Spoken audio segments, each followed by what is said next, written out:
And it's lights out. We're here with Drive Thru Penalty. I'm Sean, and this is my father, Craig. This is the first podcast of hopefully many, and we're here to talk to you guys about F1 fantasy sports and Formula One, of course.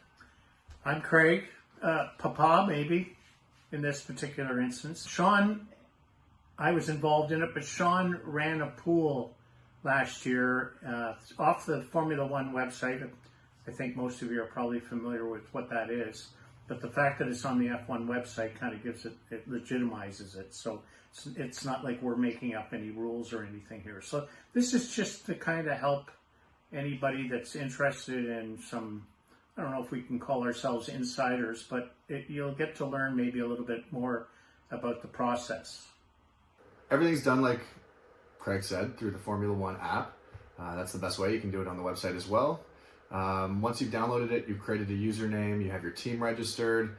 It's pretty simple. Everybody has the same budget. It's $100 million. You have to build a team. Your team changes weekly, and we'll explain later why you do that. You start with $100 million. You have 5 drivers to pick, 2 constructors. It's arguable as to which is more important, but as we've seen from last year, it's really important to have 2 strong constructors, so take that into consideration when you're building your team. Also, everybody's team's budget is going to change throughout the season as players gain and lose value, as well as constructors. It being our first year last year, didn't really know how that was going to work. It was exciting to see that we had 15 people in the pool and nobody had an identical team throughout the season. So everybody's got a little bit of a different edge based on which drivers you have. They will gain and lose value, meaning by the end of the season, if you've done well, you might have around $125 million to spend, which makes a big difference when you're swapping out 2 constructors and you have teams like Ferrari and Red Bull, or Ferrari and McLaren, Mercedes. So things to consider. All right, so first things first, you're going to need to get yourself set up with an account on the Formula One platform. So you can do that either by going to formula1.com or downloading the app on the Play Store. Once you've done that and you've logged into the app or you've gone to the website, you'll see something like this. For this video's purpose, we're going to be using the website. If you've never seen this before, there's a lot to navigate through, but it's pretty straightforward. All you're going to have to do is go to the top here and click sign in.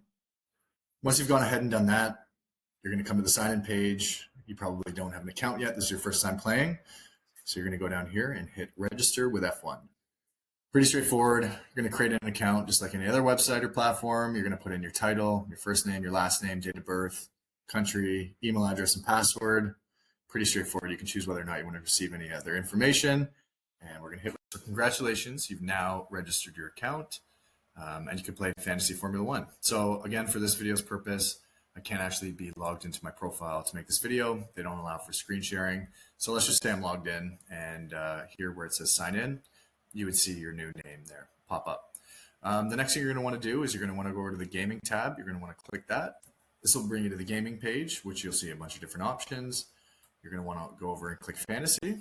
All right, so once we're in the fantasy page here, this is where you're going to have the option to create a league, join a league, check out your team stats, keep track of everybody, make changes to your team. But for today, let's find out how to play the game. So let's go over to game rules. It's going to look like a lot of information. It is, but honestly, once you get the hang of it, it's not that difficult. It's definitely important to keep up with news, find out who's doing what, the way teams are performing in their practices, and that's the best way to make your decisions, because points are going to be scored through qualifying. As you can see, position is a big factor in how you score points. Your constructors also score points for you, and that's a cumulative score of both of your drivers. If it's a sprint race weekend, additional points there to be made. This definitely comes into the strategy of how you build your team for that week. You're going to want to have a very strong team on sprint weekends because at the end of the day, there's more points to be scored. So that definitely plays a factor when choosing your driver lineups. And then race day. Race day is where you're going to score the majority of your points. So the big ones to look at: positions gained, positions lost, overtakes made, fastest lap, and the driver of the day. As you can see, having the driver of the day gives you an additional 10 points. And here you're going to see the point scoring system based on where your drivers finish. So chips play a big part in your strategy on a week-to-week basis. There's 6 of them that you get to use throughout the year. They all play a different role in either giving you a boost of some sort or protecting your score if your driver's DNF for some reason. I think we're going to make a whole separate video on that. It's something we can cover once we've actually created our team, and we'll explain when you want to activate them, smart weeks to use them, and how they played a role in last year's scoring. I think you'll find that we'll try and start each week with maybe some adjustments that are recommended by us that you can make to your team. But we're going to leave most of that up to Pool Boy here, because he won the pool last year, the one we had, and he also finished in the top 0.5% of 2 million participants. So he's already an adept player in this. So a lot of you tune in maybe just for a little insight as to, what do we want to take that guy from the kick team? Well, someone might think kick team's a good one this weekend because the one of the drivers, it's his home country, and maybe that gives him a boost. Anyways, not specifically that, but I think he'll be the guy that really you should pay attention to on that part.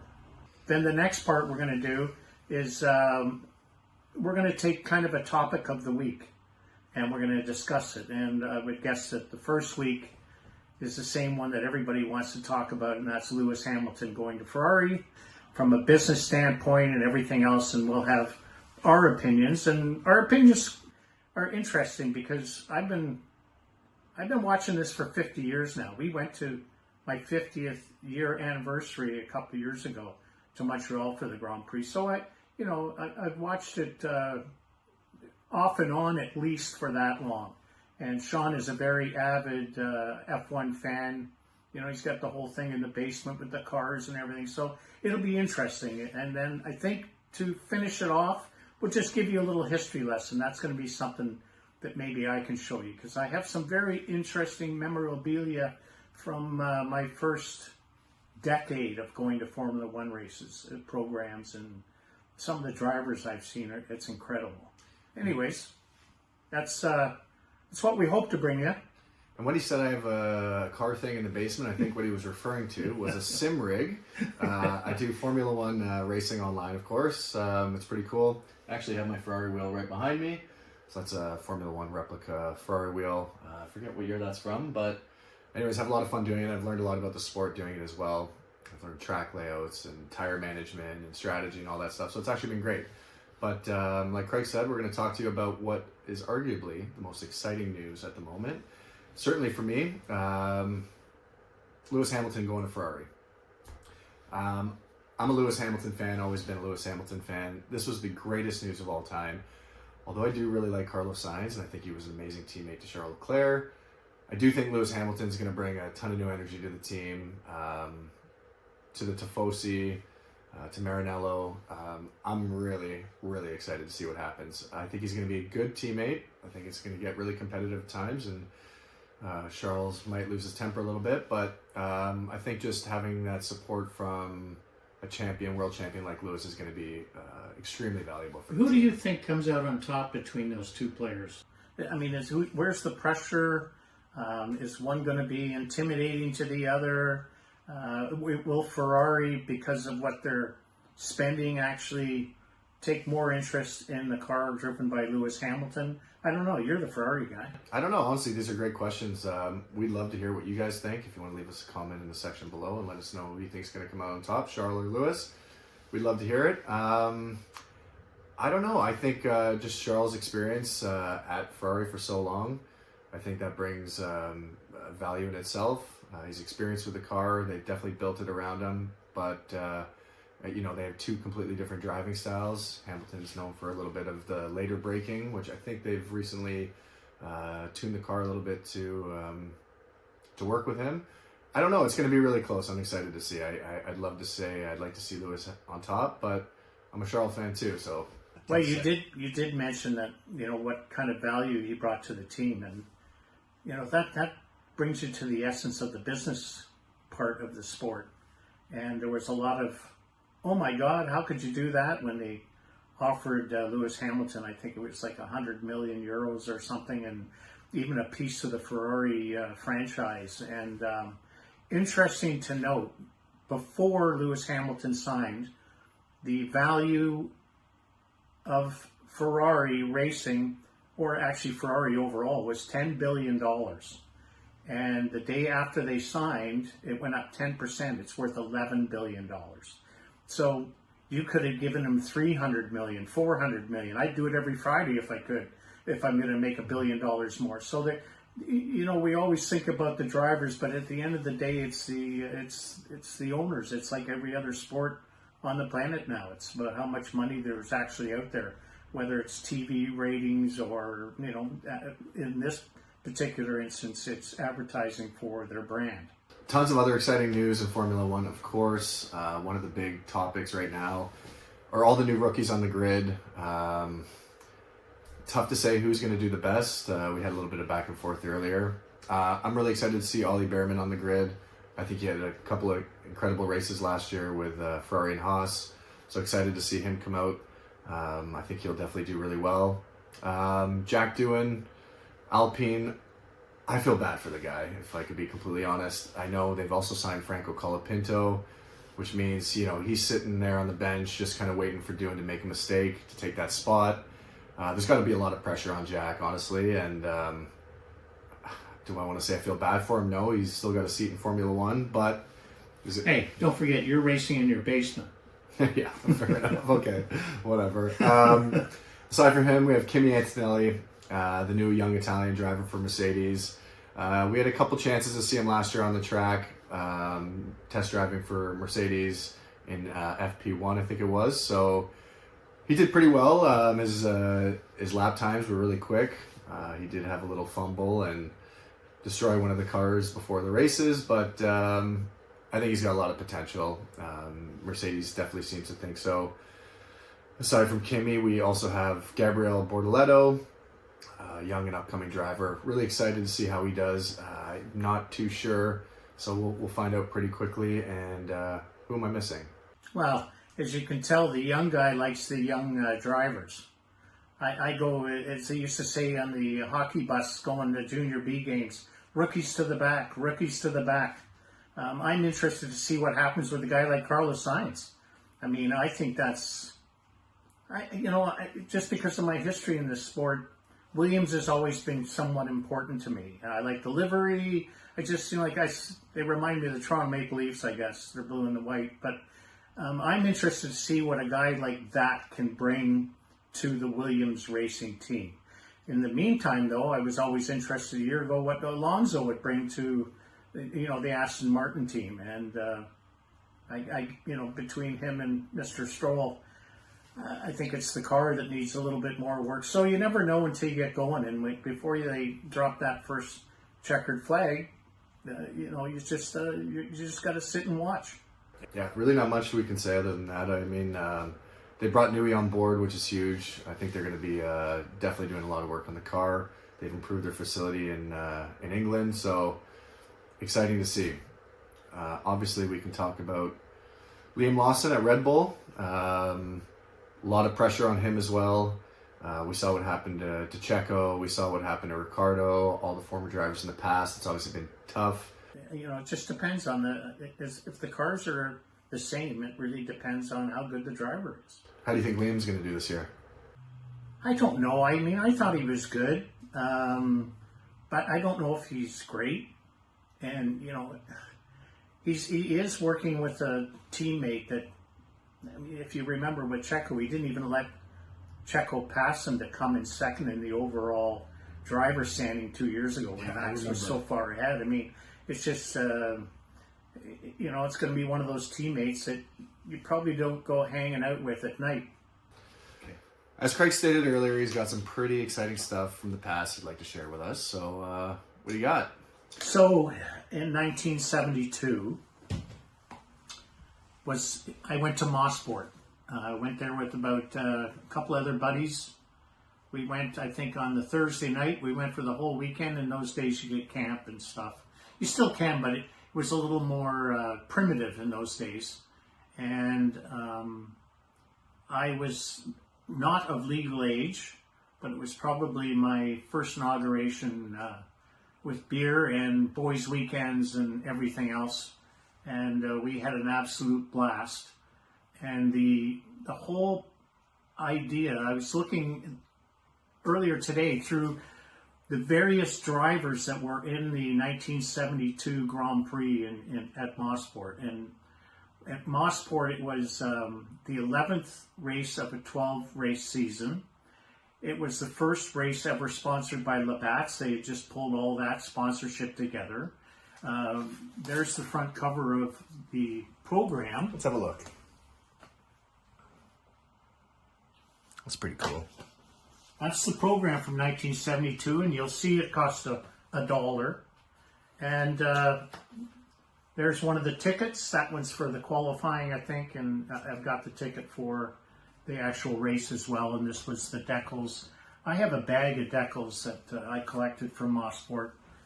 That's what they used to give out to anybody that went to the races. That was their instead of pamphlets or anything else.